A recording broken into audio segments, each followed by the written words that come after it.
a função simbólica. É através do brincar, segundo Vygotsky, que a criança expressa o que ela está sentindo, o que ela está vivenciando. O conceito de zona de desenvolvimento proximal, que é a ZDP, que é muito conhecida por nós também, e nisso, vai correlacionar muito com o conceito da psicologia da Gestalt, como a Gestalt trabalha, essa questão assim, que o Vygotsky, ele entendia que toda criança tem um potencial a desenvolver, ela tem um conhecimento real, ela conhece, ela tem consciência daquilo que ela já aprendeu, mas ela também reconhece aquilo que ela pode avançar. É nessa zona, né? Nesse espaço do que está por aprender, está por vir, por estar por conhecer, que ela avança, que ela se mobiliza para o avanço. E a Gestalt, ela também trabalha nesse aspecto. É aquilo que eu estou sentindo, que eu reconheço, que eu tenho consciência do que eu posso avançar e do que eu posso solidificar como um espaço importante de entendimento e de compreensão interna, entre o que eu sei e aquilo que o ambiente está me favorecendo. Então, nessa perspectiva, o Vygotsky, ele se comporta com a necessidade que a criança, ela precisa ter sempre algo, um desafio, algo a acrescentar. O Piaget também, outro teórico muito importante nesse processo de entendimento da construção do brincar, ele escreveu muito bem, e a sua prática, ele traz muitas ilustrações sobre os estágios do brincar, e como a brincadeira ela é importante para a construção do conhecimento, né? Tanto que a sua teoria ela é muito utilizada na área pedagógica. O Winnicott também, ele traz um pouco do que a Gestalt ela reconhece como espaço potencial, né? Tudo a criança tem. Na brincadeira, no brincar, ela tem um espaço potencial em que ela vai se desenvolver, que ela vai crescer. E existe essa relação entre o que ela entende como realidade interna e externa. Então, isso também congrui com o pensamento da Gestalt. E para Winnicott, a brincadeira é a base para a construção do self verdadeiro. E aí, também, pode passar, viu? Obrigada, Thaís. Isso é um pouquinho da pedagogia para... conforme a psicanálise, né, que a gente entende que foi a abordagem teórica e da psicologia, que, vamos dizer assim, que solidificou, embora a gente saiba que antes da psicanálise já existia outras correntes comportamentais, outras linhas experimentais, mas a psicanálise, ela solidificou-se como uma proposta de tratamento terapêutico, e a base da Gestalt também veio da psicanálise, até porque Fritz Perls, que é o principal, vamos dizer assim, nome da Gestalt terapia, ele era psicanalista, e por algum tempo ele começou a divergir em alguns pontos, e começou -se a dedicar a outros estudos, e junto com um grupo, começaram a construir a teoria, né, a psicologia da Gestalt. Então, a psicanálise, ela compreende o brincar como a expressão do inconsciente.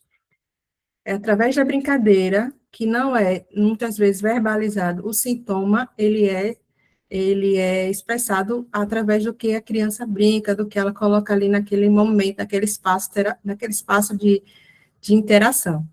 É uma técnica interpretativa, simbólica, diferente da Gestalt. Então, a psicanálise, ela tem por técnica interpretar aquele sintoma. Por que a criança está brincando assim? O que ela quer dizer? Então, o porquê é mais importante do que o como, do que o para quê. E aí, né, na psicanálise, o que ela contribui também para a teoria da Gestalt é a fantasia, né, que ela é importante no processo de conhecimento e de entendimento do ser, do seu espaço no mundo, e o conflito interno. Vamos lá. Depois da psicanálise, pode passar, viu, Thaís?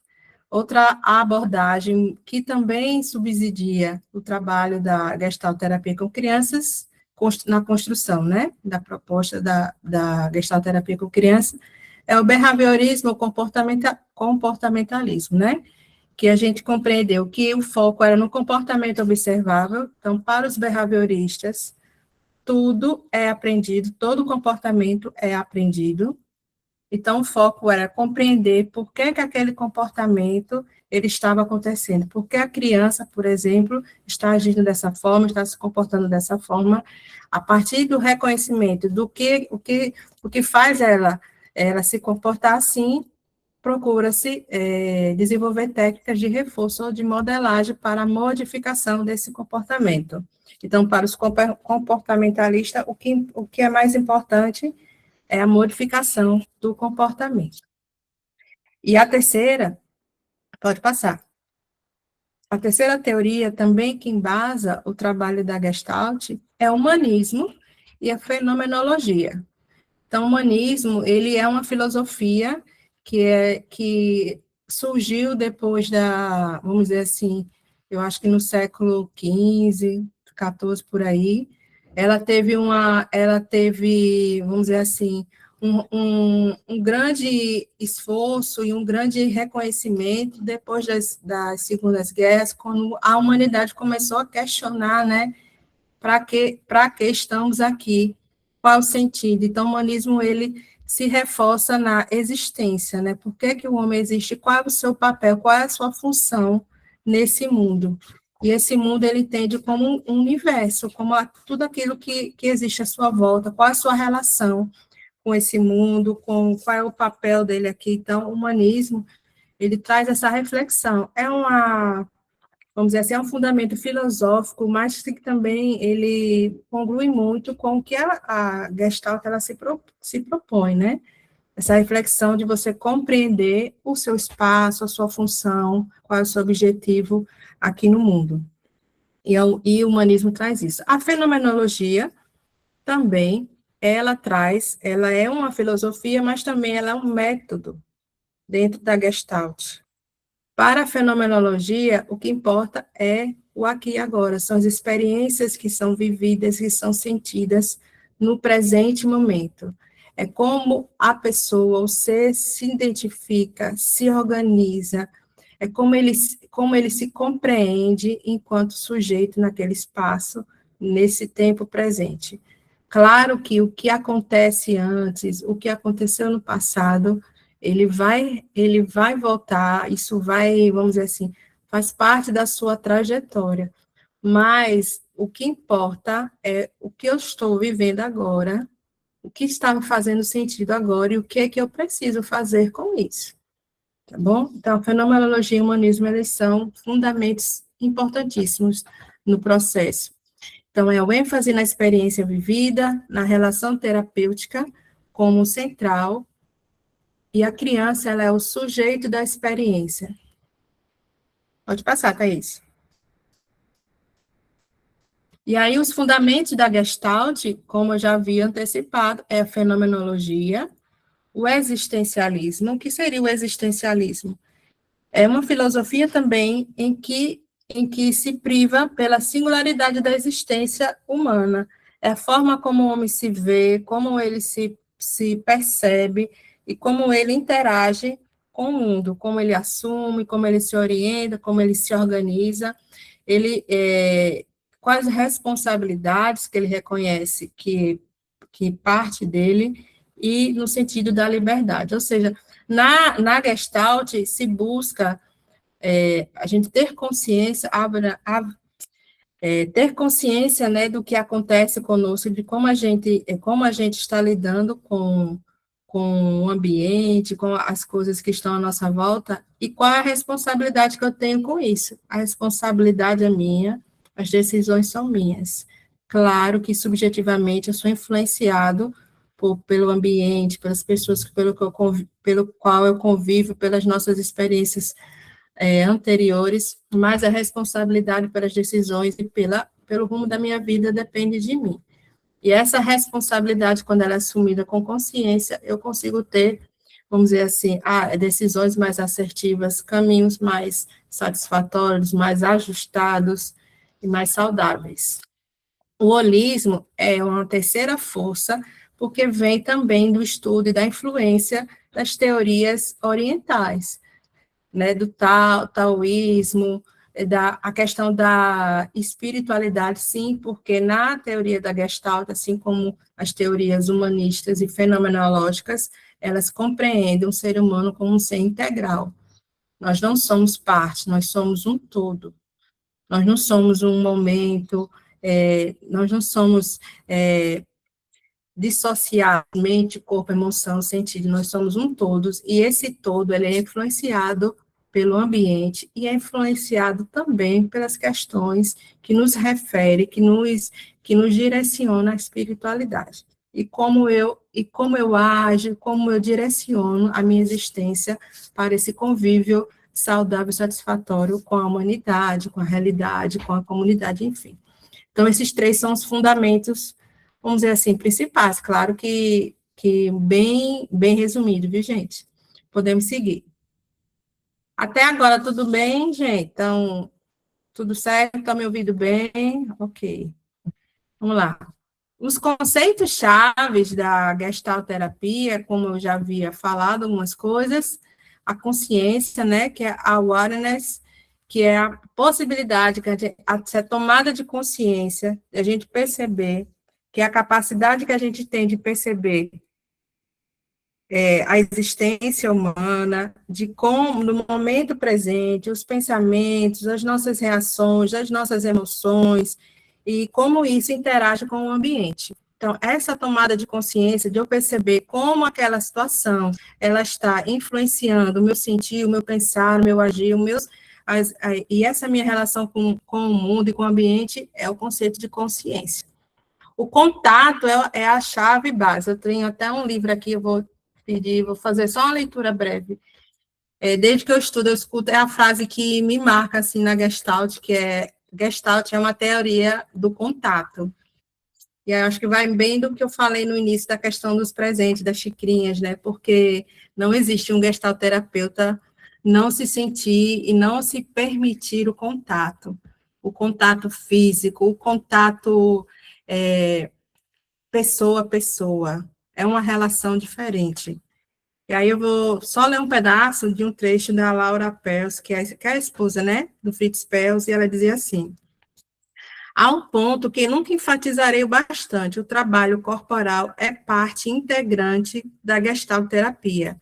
A Gestalt é uma terapia holística, isso quer dizer que ela leva em consideração a totalidade do organismo, e não simplesmente a voz, o verbo, a ação, ou qualquer outra coisa. Utilizo qualquer tipo de contato físico se achar que isso pode facilitar um avanço do paciente em sua awareness da situação presente. Eu não tenho regra particular no que concerne pacientes, homens ou mulheres. Posso acender um cigarro, alimentar alguém com uma colher, arrumar os cabelos de uma mocinha, pegar na mão ou abraçar um paciente, se este me parecer o melhor meio de estabelecer uma comunicação inexistente ou interrompida. Eu tanto toco os pacientes, quanto deixo que me toquem, para experimentar um aumento de sua consciência corporal. Parece haver uma grande divergência de opiniões e muita ansiedade a respeito da aceitabilidade do contato físico em terapia. Esse é um trecho desse livro aqui, viu? Não sei se dá, focar. Do Sérgio, da Anne Ginger, Gestalt, uma terapia do contato. Então, é isso. Então, e para exemplificar muito bem o contato, nós temos o maior órgão do nosso corpo humano, que é a pele. A pele é uma fronteira de contato, a pele é por onde a gente interage com o ambiente externo e interno, é por onde a gente consegue compreender as nossas sensações, os nossos sentidos físicos, fisiológicos. Então, esse contato, ele é primordial dentro da terapia da Gestalt. O ajustamento criativo, que é a capacidade, a possibilidade que a gente tem de, a partir das nossas experiências, a gente fazer escolhas entre aquilo que talvez não seja muito bem trabalhado, ainda ser ressignificado, com os mecanismos internos que a gente desenvolve para a gente conseguir conviver no ambiente. Por exemplo, crianças. Vamos dizer, aquela criança que ela é vítima de violência, ou traumatizada, ela vai ter um comportamento, por exemplo, agressivo na escola, porque é uma forma dela se proteger. É a forma que ela vai desenvolver para se ajustar, para ela poder interagir com as pessoas, com o ambiente. Então, eu preciso ser agressiva, porque assim eu me protejo de ser violentada, de ser traumatizada, de ser machucada. Crianças hiperativas, elas têm uma necessidade de ter uma energia muito intensa e elas precisam extravasar essa energia através de comportamentos, de uma fala em demasiado. E esse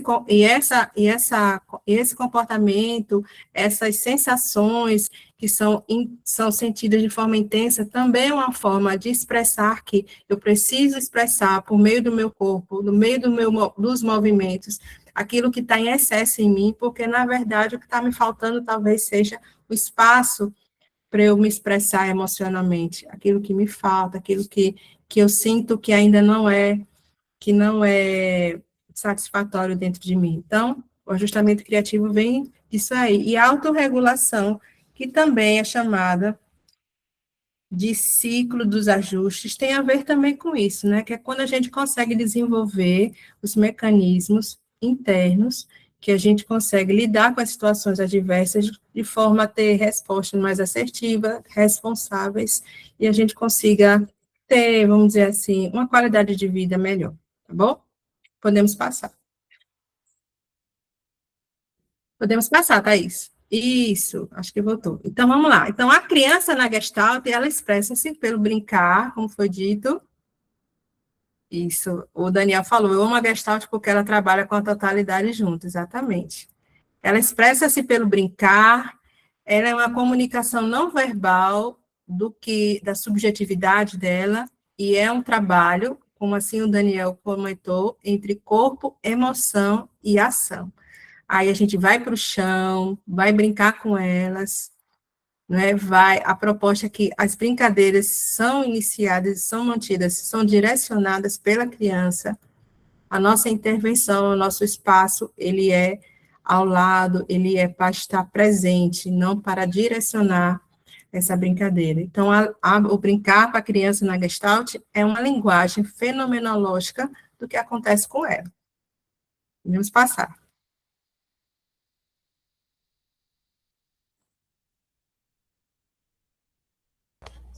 Ana, só vou te pedir desculpa quando eu demorar para passar, porque eu estou anotando aqui também, e tem hora que eu estou Tá com certo, pensamento, tudo bem, esqueci. tudo bem. Desculpa quando eu demorar a passar, é isso. Não, tudo certo. O pessoal está acompanhando? Ok.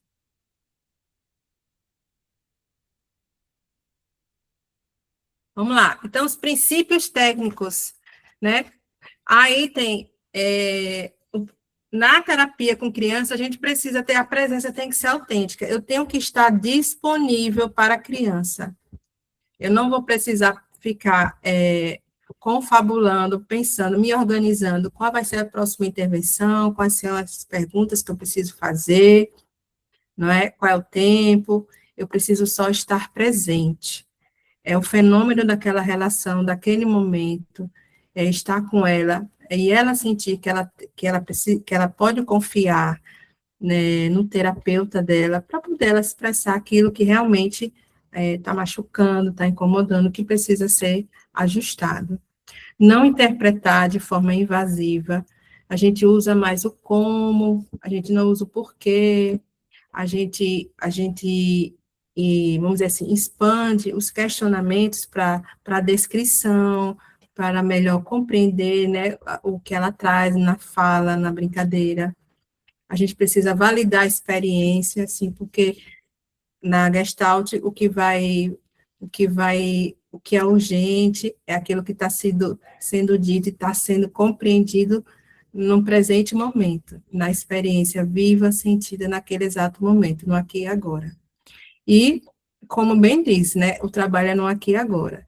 É a partir daquela experiência do hoje, do que está acontecendo no momento, que a gente vai desenvolver, junto com a criança, o conhecimento, a consciência que ela vai precisar, que ela vai ter para poder lidar e regular com os seus conteúdos. a sua realidade interna e externa. Passar, Thaís. E aí, algumas técnicas, ou alguns, vamos dizer assim, alguns instrumentos que são muito comuns, né? O desenho, que é o clássico desenho. Os desenhos são ferramentas essenciais em qualquer processo terapêutico, de qualquer abordagem. É uma expressão livre do que a criança sente, do que a criança pensa, de como ela está visualizando, sentindo o que está acontecendo com ela. E ele tem uma intervenção um pouco diferente, por exemplo, da psicanálise. Né? Quando a gente pede para que a criança faça um desenho livre, por exemplo, a gente vai deixar que ela comente sobre o que aquele desenho está representando, quem está naquele desenho, porque, como foi que ela escolheu, e aí a gente vai discorrer sobre o que ela traz no desenho. Por exemplo, eu botei até um exemplo aí, né?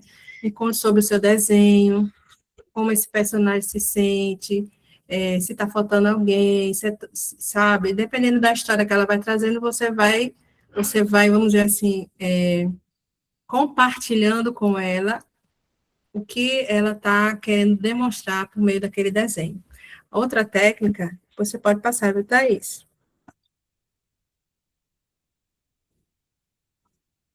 São os brinquedos, né? Para qualquer trabalho com criança, a gente precisa ter brinquedos. Aí eu faço até um adentro. No serviço público, isso é um pouco complicado.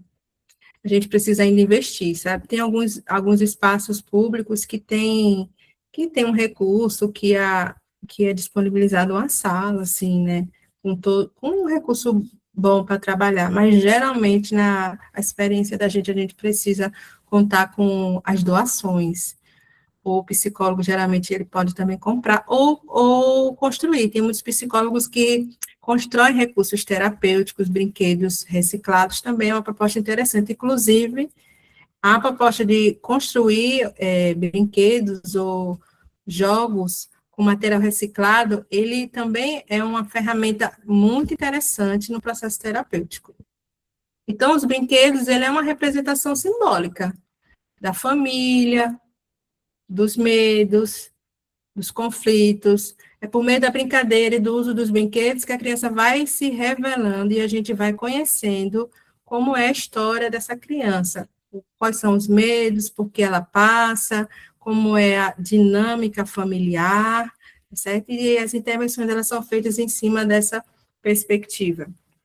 Pode adiantar.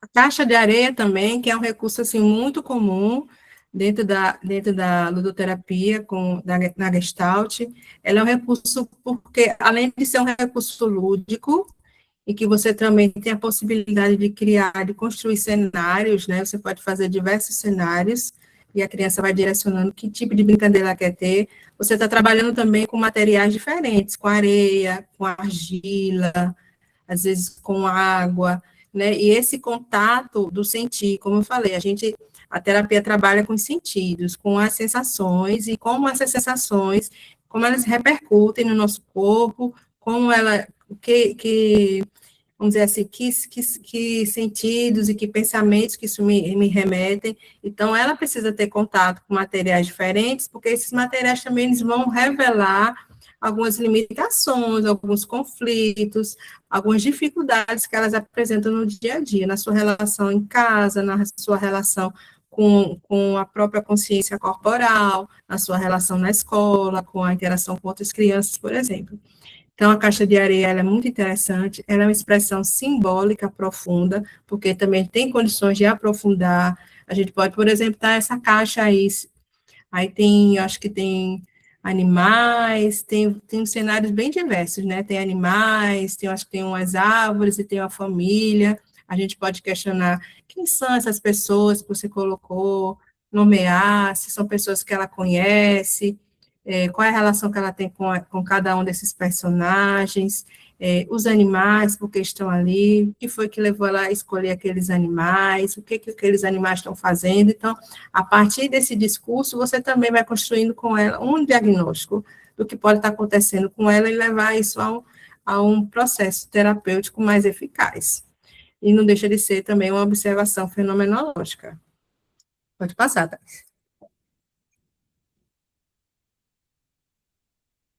E aí, entramos no qual é o papel do terapeuta nesse processo. Então, como eu havia dito, é uma presença viva, a gente estar com a criança, a gente não está, não é para direcionar, nem para interpretar, a gente precisa ser presença, até porque se ela está com um terapeuta, é porque de alguma forma algo está faltando. Ou ela não está conseguindo se expressar emocionalmente, ou ela desenvolveu sintomas por conta de situações de conflito, ou situações traumáticas. Então, a sua presença ali é, sobretudo, de um ser humano querendo compartilhar a experiência com outro ser humano. E elas precisam estabelecer essa confiança para que o trabalho ele funcione. A escuta é uma escuta sensível, a gente precisa estar atento a que a criança traz, se interessar pelaquilo que ela traz, pelos gostos e interesses, para poder facilitar a consciência e não dirigir a brincadeira. A brincadeira tem que ser direcionada por ela, assim, pelo que ela quer fazer, porque ela vai ter um momento. Quando a gente diz que a brincadeira é direcionada por ela, porque também ela vai ter um momento dela sentir a vontade e de falar aquilo que está fazendo ela, que está fazendo doer, que está fazendo sofrer. É um tempo diferente do tempo do adulto. E ela vai se expressar por meio da brincadeira. Vai ser uma expressão lúdica, diferente do adulto. Pode passar.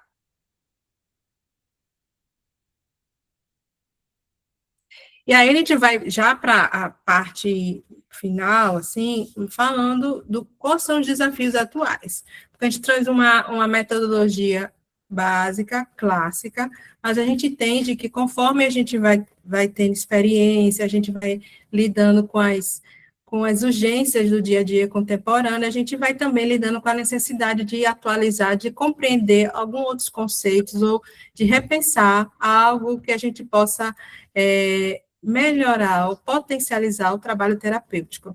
Então, nos desafios atuais, o que é que eu percebo? O que é que tem crescido, que a gente falou até no início, né? A questão da medicalização, hoje é crescente por conta, talvez, dessa amplitude do entendimento dos transtornos do neurodesenvolvimento e a sua interferência no processo educacional, a questão do aumento, né, dos transtornos de ansiedade depressivo em crianças e adolescentes, às vezes, e também, às vezes, até transtornos mentais mais severos. O diagnóstico tem sido mais precoce, e isso é importante, porque favorece um atendimento e um acompanhamento melhor, e com isso reduz, né, vamos dizer, agravos à saúde, dificuldades na vida futura. Mas a medicalização, ela é uma questão ainda a ser questionada e ela precisa ser evidenciada sobre a sua real necessidade e, quando necessária, ela está sempre sendo pontuada e esse acompanhamento tem que ser, vamos dizer assim, direcionado em conjunto com os profissionais da área médica. O excesso de telas também que camufla muitas vezes os diagnósticos de hiperatividade, de criança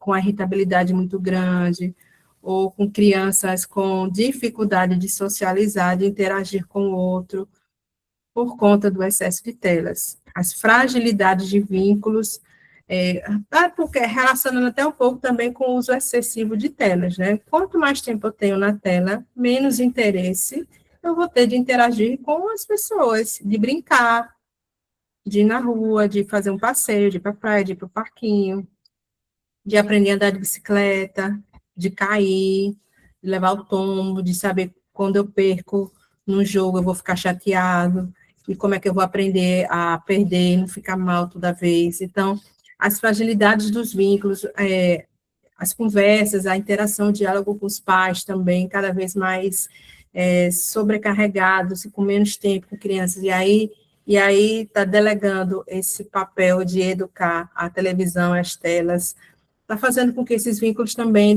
eles se tornem cada vez mais frágeis.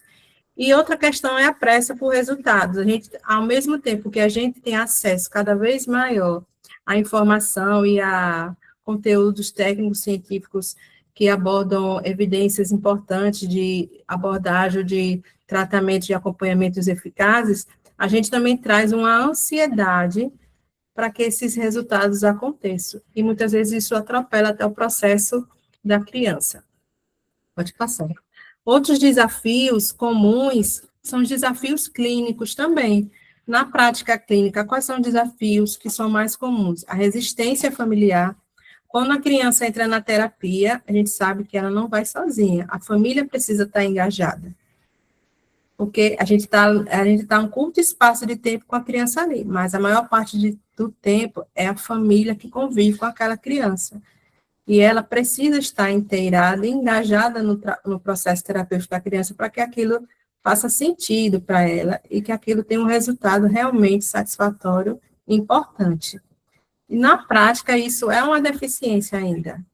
Muitos pais, eles vamos dizer assim, delegam o papel da cura, entre aspas, ou do ajuste de comportamento, ou ajuste emocional da criança ao terapeuta, ou ao médico, a um terceiro profissional, um professor, por exemplo.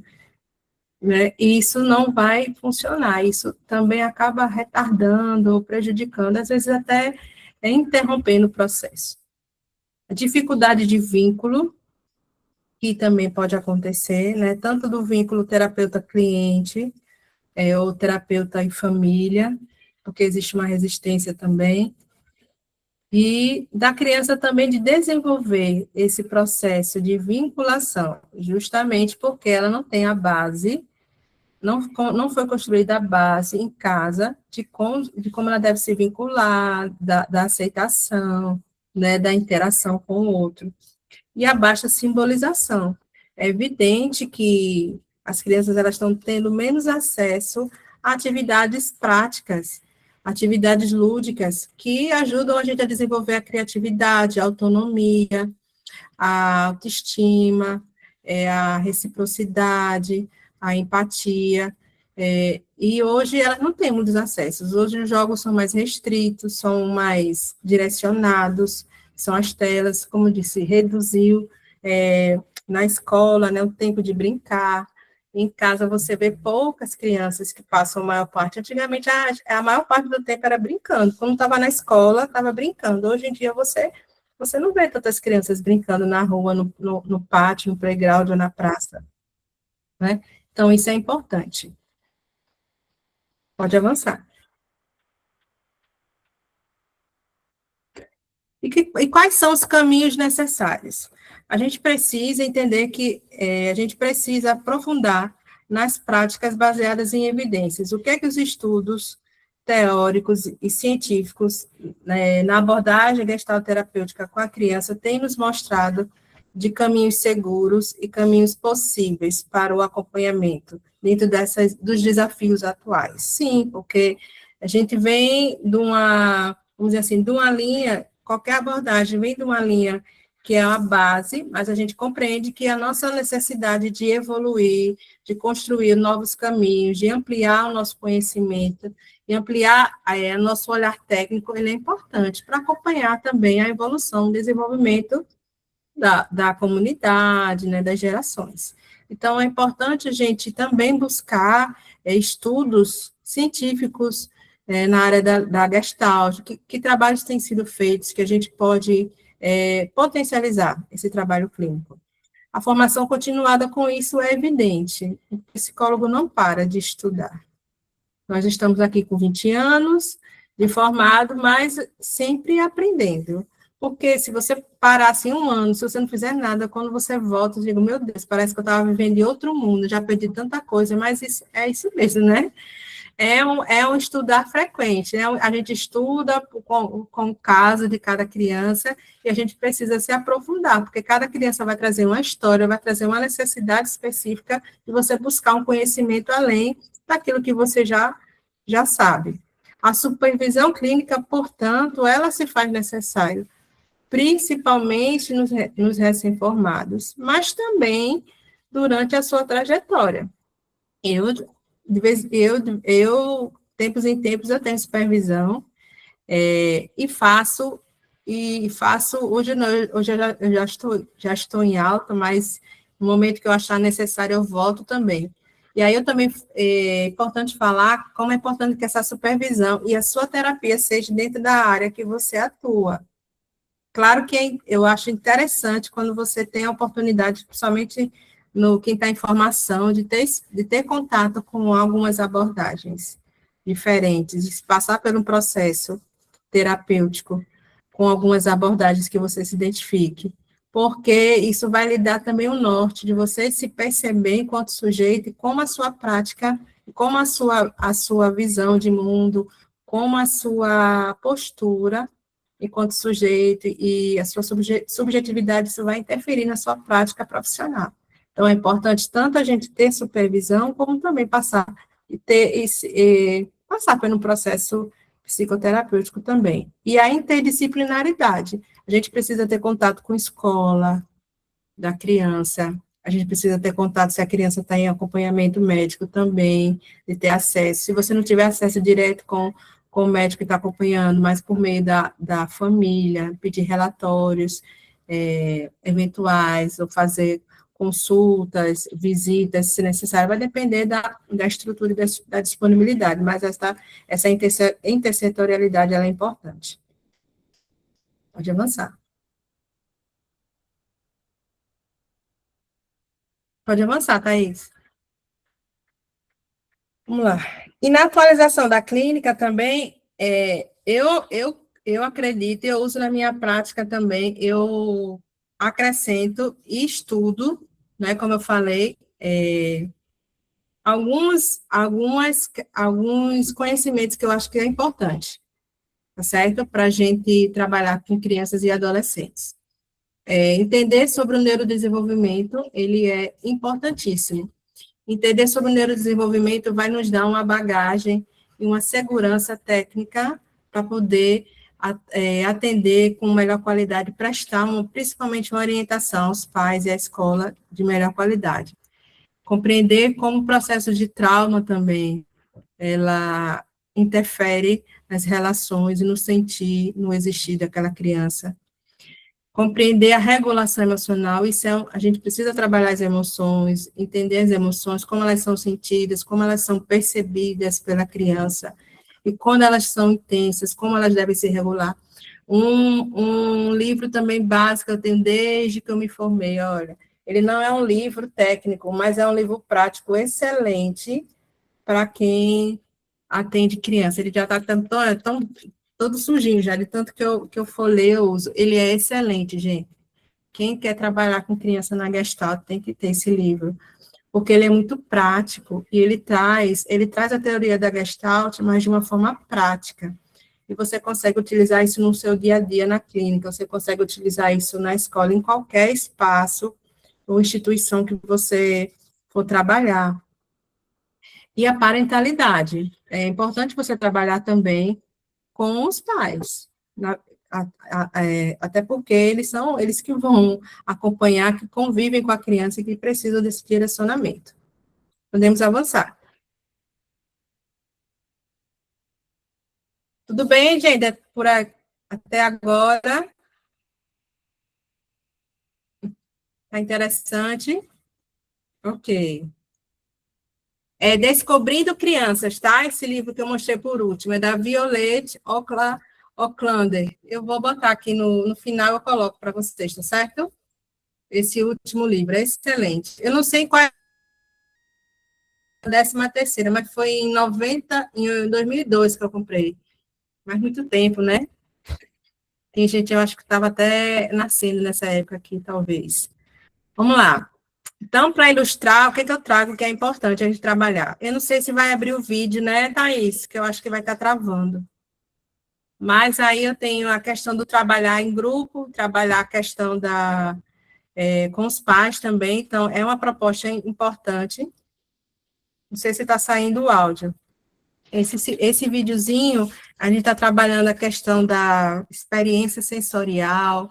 Nossa, essa bolinha, minha gente, é uma coisa tão simples, mas ela está sendo tão interessante. Eu estou fazendo experimentos na clínica e na escola, até adulto, quando pega nessa bolinha, porque ela tem uma função sensorial e ela é tão maleável, e ela traz tanto recurso, assim, subjetivo para você explorar.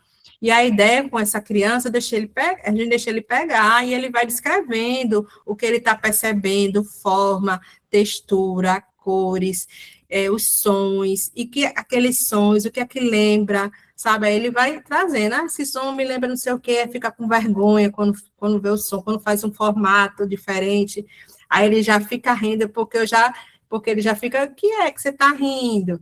Aí já ficam com vergonha de falar, porque aquilo ali tudo é da experiência, quais são as memórias que traz. Então, assim, muito interessante, e é uma ferramenta de regulação emocional muito eficaz também, tá certo?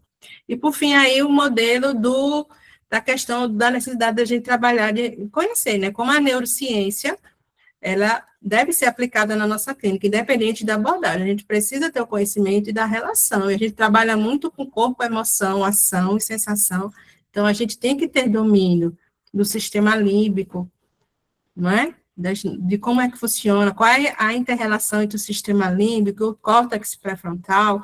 O córtex pré-frontal, ele não é desenvolvido, ele só é, vamos dizer assim, maturado aos 24, 25 anos, sim. Então, a gente precisa ter essa compreensão e até para poder fazer uma orientação adequada aos pais, para explicar por que a criança está naquela fase, quais são as dificuldades que ela tá apresentando. Pode passar, Thaís.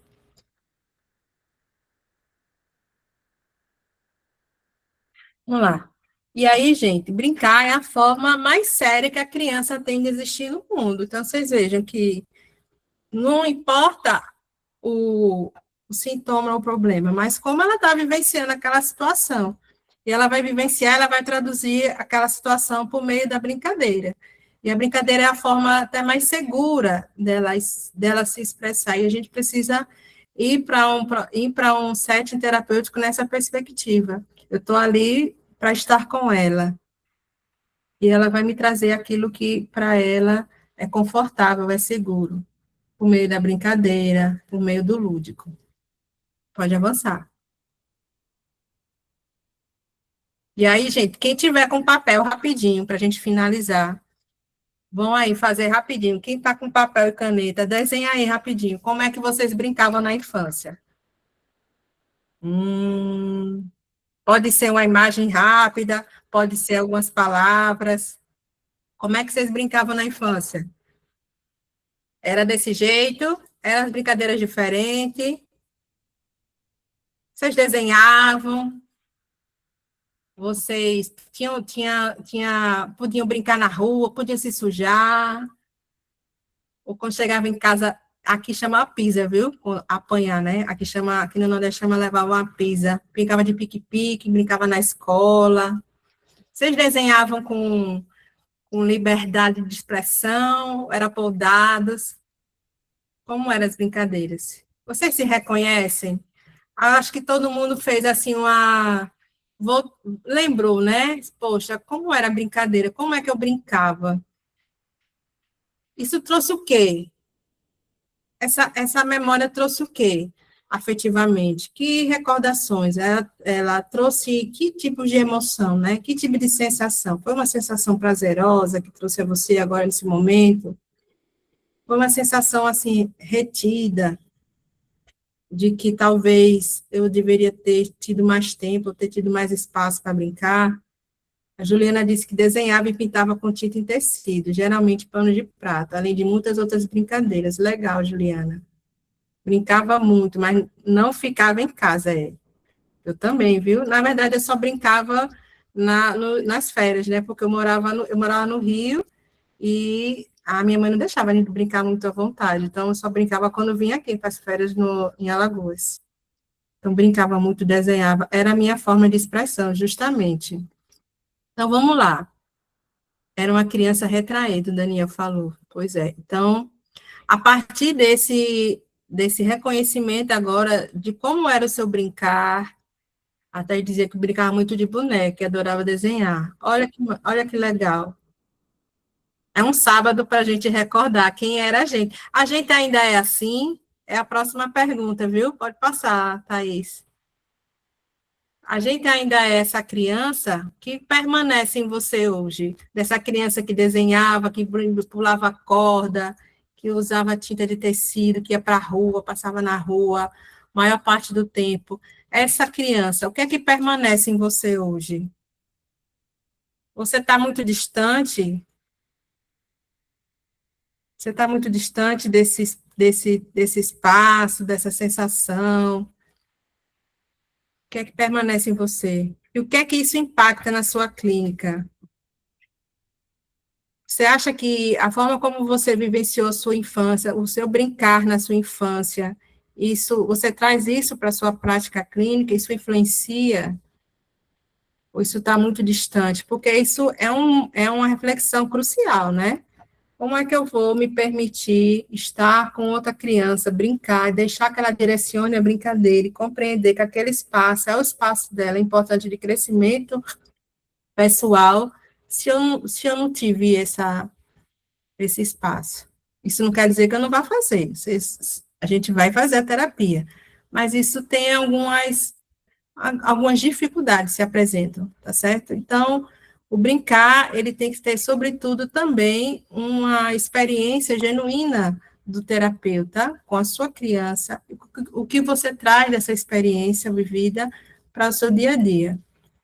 Olha aí, acho que os sonhos se mantêm a cor que eu vejo no mundo. Muito legal, Thaís. É. E essa visão, né, não é uma visão positiva de coach, mas é uma visão otimista, uma prospecção positiva da vida, isso também facilita muito os nossos processos enquanto adultos, certo? E essa lembrança, essa fantasia, esse pensar o mundo como uma possibilidade de ser melhor, de evoluir, de crescer, que a maioria das crianças tem, a gente tem que levar isso também para a nossa prática. Se a gente entender que isso não está acontecendo, é um momento também da gente olhar para a gente se trabalhar, né, isso dentro da gente, porque a criatividade começa na infância, a vontade de crescer, de se desafiar, de conhecer, de se aventurar, sabe, de estar, de tocar, de sentir, de se sujar, isso vem na infância. Isso ajuda muito a gente ser um adulto regulado, um adulto organizado e ajustado, tá bom? Aí a Adriana falou assim, agora eu vivo em casa, na rua, para não cumprimentar ninguém, saudade do ar livre, Mas por que não a gente não nos permitir também ter momentos assim, não é? É importante isso. Pode avançar, Thaís.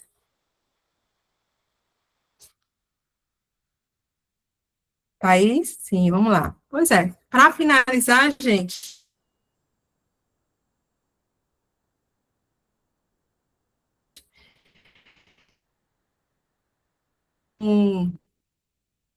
são alguns, meu e-mail, meu Instagram, ana.marciapsi, meu WhatsApp, eu sou de Alagoas, quando vierem para Alagoas, quiserem conversar, quiserem ter uma guia para levar vocês, ou quiser conhecer Capela, que fica bem pertinho de Maceió, quem gosta de artesanato, vai achar bem legal, tá bom? Estou à disposição. Vocês estão vendo aí, tem um QR Code, não sei se vai conseguir ler, vai levar diretamente à página do Instagram. Essa imagem em cima é o meu e-book, tá certo?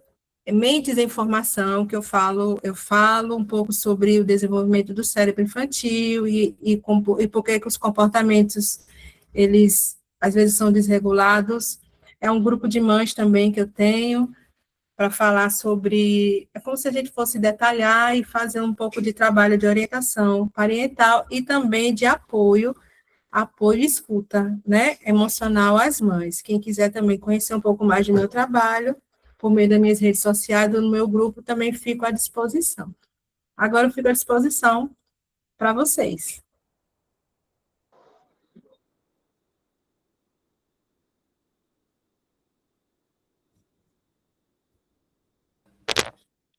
Opa, tá dando para me escutar direitinho? Tá, sim. Ótimo.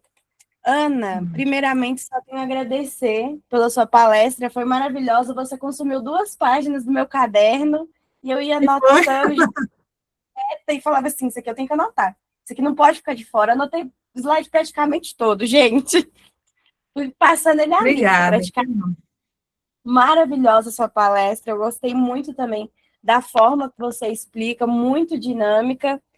Quero agradecer em nome da Startup Psi, porque foi uma palestra assim maravilhosa. E agora vamos abrir para as dúvidas do pessoal.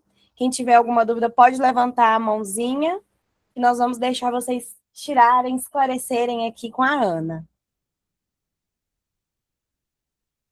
Inclusive, a Jordânia também já mandou a lista de presença no nosso chat, certo? Então, podem preencher a lista. Qual foi o último livro que você falou, Ana? Que não deu tempo de anotar ele. Sim, vamos lá. Quer que eu digite ou falo? Eu quero.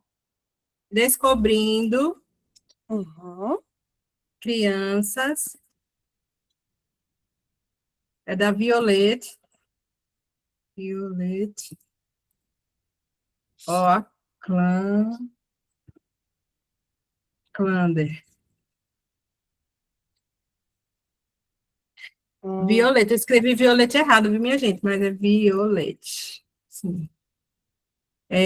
Eu não sei se a capa hoje é essa, eu acho que deve ser uma capa diferente. Quando eu comprei, era essa capa aqui, ó, essa capa verde. Uhum. Mas eu não sei se a edição atualizada é da Sumos Editorial, não sei se também é, porque às vezes mudam, né, a editora.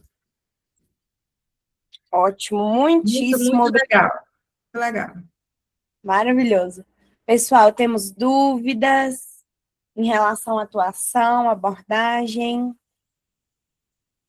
Pediu para mostrar a capa de novo. Ah, que capa bonitinha! Que É, graça. é ótimo, ótimo, gente. É uma aquisição que vale a pena, vocês vão gostar. Porque a gente quer prática também, né? A gente já está vendo teoria, mas a gente está na fase de ter a prática, não é isso? Uhum. Vamos fazer. Como o pessoal não levantou nenhuma questão, eu queria tirar uma dúvida, Ana. Se você tivesse alguma indicação, recomendação para estudantes que querem conhecer mais sobre a Gestalt, alguma dica? Talvez esse estudante seja eu, assim, não querendo jogar, mas... De literatura, você fala de forma geral? De forma geral, é porque eu tenho muito interesse em trabalhar com psicopedagogia, atuação com crianças, adolescentes, porém a abordagem, para mim, ainda não é algo que está muito esclarecido. Definidos. Mas muito da palestra de hoje acho que possa, sim, ser uma opção. Sim. Primeiro, acho que você entrar em contato com pessoas que trabalham nessa linha, entendeu? Você pode buscar tanto dentro da faculdade, acho que são as pessoas mais próximas. Eu comecei pelo meu supervisor de estágio, embora no estágio não seja, a gente não tinha na época que eu fiz, né? Você não escolhia abordagem, era um supervisor clínico, e ele atendia aquela turminha